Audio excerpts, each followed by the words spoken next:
नमस्कार दोस्तों, स्वागत है आपका स्टेनो गुरु यूट्यूब चैनल में। दोस्तों आज की वीडियो में हम लोग प्रैक्टिस करेंगे 80 शब्द प्रति मिनट की स्पीड से डिक्टेशन, जो कि एडिटोरियल मैटर होगा, जो कि आपका करंट मैटर है, जो कि किसानों वाले मुद्दे से चल रहा है।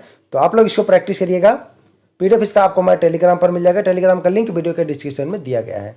वीडियो पसंद आए तो वीडियो को लाइक कर देना। चैनल पर पहली बार आए तो चैनल को सब्सक्राइब करके नोटिफिकेशन बेल ऑन करना, जिससे आने वाली हमारी इंपॉर्टेंट वीडियो आपसे मिस ना हो। इसके अलावा दोस्तों, अगर आपको डेली डिक्टेशन और उसका पीडीएफ चाहिए तो आप चाहें तो हमारे चैनल का मेंबरशिप ले सकते हैं या पेड ग्रुप को ज्वाइन कर सकते हैं। अधिक जानकारी के लिए आप कमेंट करके पूछ सकते हैं या आप हमें मेल कर सकते हैं। हमारी मेल आईडी है studyforstenographer@gmail.com। डेली डिक्टेशन शुरू करते हैं। रेडी? 5 second, start. अर्थव्यवस्था को पटरी से उतार देने वाली महामारी के बीच आए आम बजट ने केवल नए टैक्स की आशंका को ही दूर नहीं किया, बल्कि ऐसे कई सुधारों की राह भी खोली जिनकी प्रतीक्षा एक अरसे से की जा रही थी।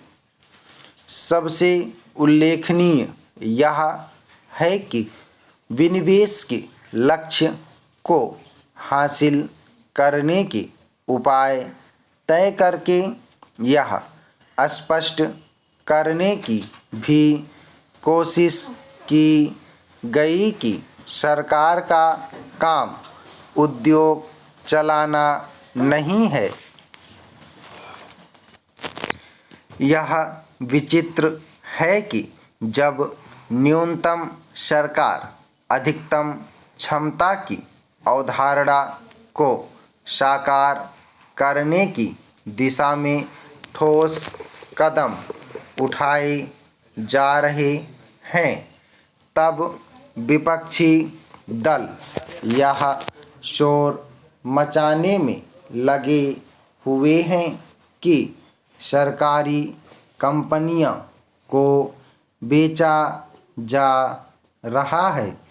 हास्यास्पद यह है कि इनमें वह कांग्रेस भी शामिल है, जिसने अपने समय में विनिवेश नीति को आगे बढ़ाया।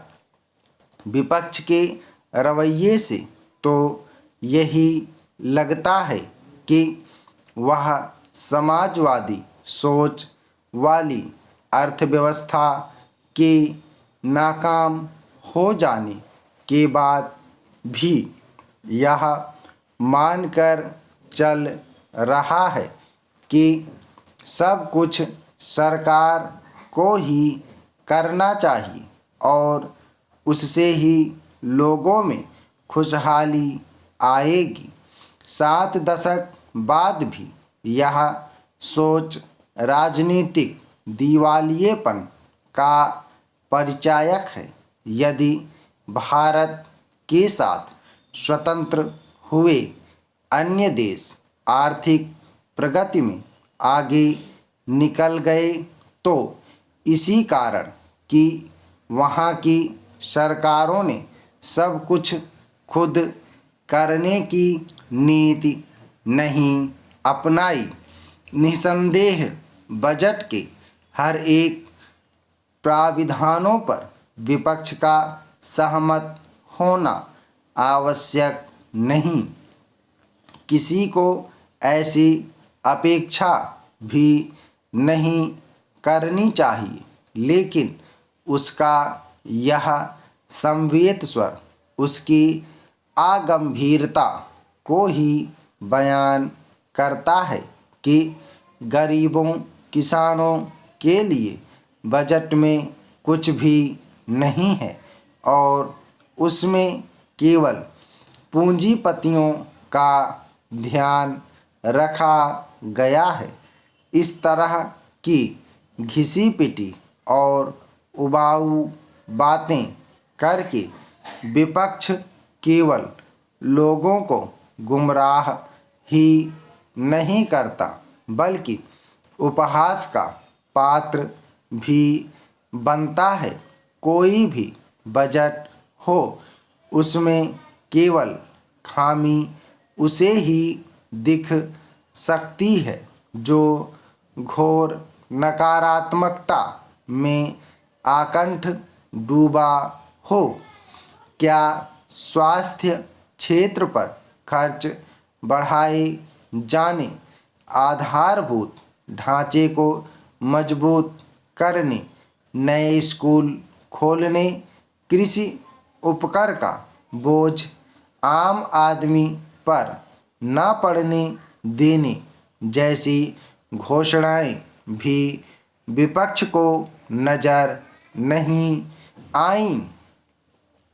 यह सही है कि आयकरदाताओं को कोई राहत नहीं मिली, लेकिन क्या यह महत्वपूर्ण नहीं कि महामारी के चलते अर्थव्यवस्था के पस्त होने के बाद भी कोई नया टैक्स नहीं लगाया गया, इसकी भी अनदेखी नहीं की जानी चाहिए कि बजट के जरिए न्यूनतम समर्थन मूल्य यानी एमएसपी खत्म करने की किसानों को बरगलाने वाली बातों को अफवाह साबित किया गया है।